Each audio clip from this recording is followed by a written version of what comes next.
आज हम सिर्फ कहानी नहीं सुनेंगे, हम समझेंगे कुल देवता क्या है, क्यों हर परिवार का अपना रक्षक देव होता है। पुराने समय में ये सिर्फ विश्वास नहीं था, ये एक संस्कार, एक अनुशासन था। और उसी स्वभाव के अनुसार ऋषियों ने उस कुल के लिए देवता ठहराए। बहुत से लोग मान लेते हैं कि अगर मैं शिव या कृष्ण का भक्त हूँ तो वही मेरे कुल देवता है। क्या आपके कुल देवता कौन है, तो उन्हें ढूंढने के लिए 5 मार्ग है। कुल देवता को ढूंढना किसी मंदिर तक की यात्रा नहीं, ये अपने अंदर लौटने की यात्रा है।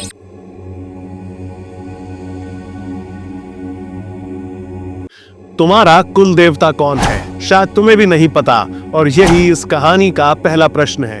क्योंकि हर वंश के भीतर एक शक्ति होती है जो पीढ़ियों से हमें बचाती रही है और हम उसका नाम तक भूल गए।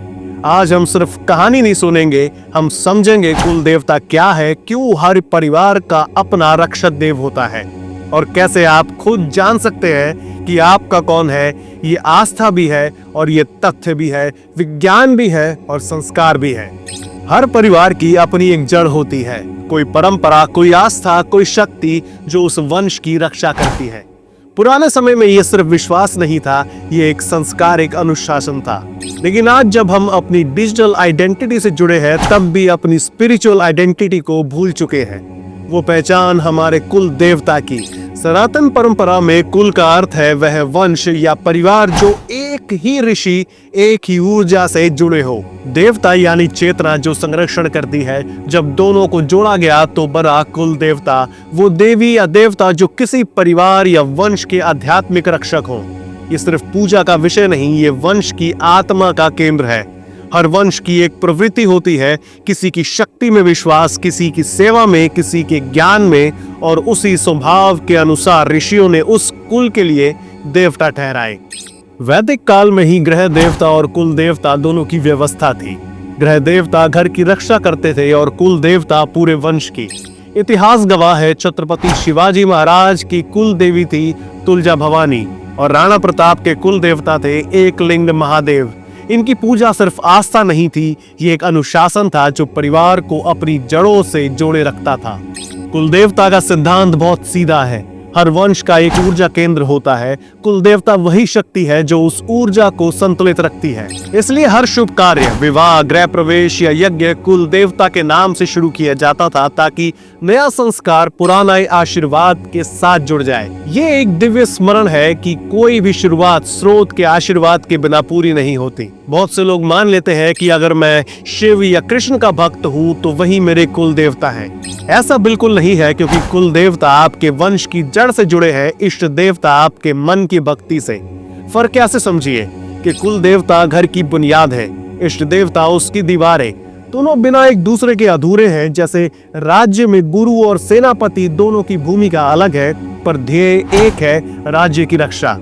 कुल देवता आपको धरातल पर टिकाए रखते हैं ताकि इष्ट देवता की भक्ति आसमान तक पहुंच सके।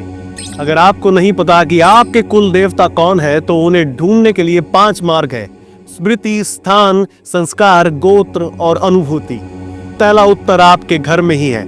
दादी, नानी या किसी बड़े से पूछिए कौन सा मंदिर हमारे पूर्वज जाते थे, किस देव देवता का नाम घर में पहले लिया जाता था। कई बार वो नाम किसी पुरानी थाली या फोटो के पीछे लिखा मिल जाता है। हर वंश का एक मूल स्थान होता है, वो धरती जहां से आपकी पीढ़ी चली। वहां के मंदिर या पुजारी अक्सर बताते हैं कि कौन सा देवता उस वंश का रक्षक है। महाराष्ट्र, राजस्थान, गुजरात, दक्षिण भारत आज भी हजारों कुल देवालय जीवित है, जहां परिवार साल में एक बार दर्शन करने जरूर जाते हैं। शादी या नामकरण के समय पंडित संकल्प मंत्र में कुल देवता का नाम लेते हैं। किसी पुराने विवाह वीडियो, निमंत्रण पत्र या संकल्प रिकॉर्ड में वो नाम छिपा हो सकता है। जाके ढूंढिए, आपको मिल जाएगा।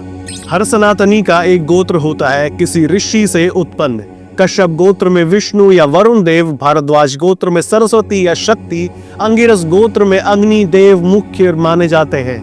अपने गोत्र का इतिहास समझिए, वही आपका आध्यात्मिक सूत्र भी छिपा है। कभी कभी उत्तर किसी किताब में नहीं, भीतर मिलता है। आप किसी मंदिर में जाएं और अचानक मन रुक जाए, आंखें भर आए, या ऐसा लगे कि यहाँ पहले भी आए थे, समझिए आत्मा अपने घर को पहचान गई है। कुल देवता सिर्फ नाम नहीं, स्मृति की तरंग है जो रक्त के साथ चलती है।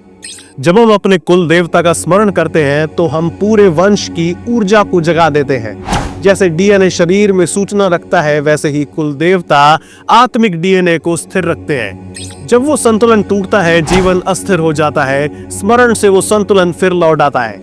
कुल देवता को ढूंढना किसी मंदिर तक की यात्रा नहीं, ये अपने अंदर लौटने की यात्रा है। अगर आप अपने स्रोत को पहचान लेते हैं तो जीवन में दिशा खुद चल कर आती है। याद रखिए, कुल देवता कोई मूर्ति नहीं, वो आपके वंश की धड़कन है। हर परिवार की एक कहानी होती है और हर कहानी का एक रक्षक।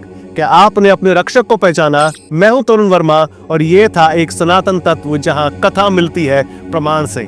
अगर वीडियो पसंद आई तो उसे लाइक करें, दोस्तों के साथ शेयर करें। हमें सपोर्ट करने के लिए चैनल को अभी के अभी सब्सक्राइब कर लें और जय सनातन। और अगली बार तक के लिए नमस्कार।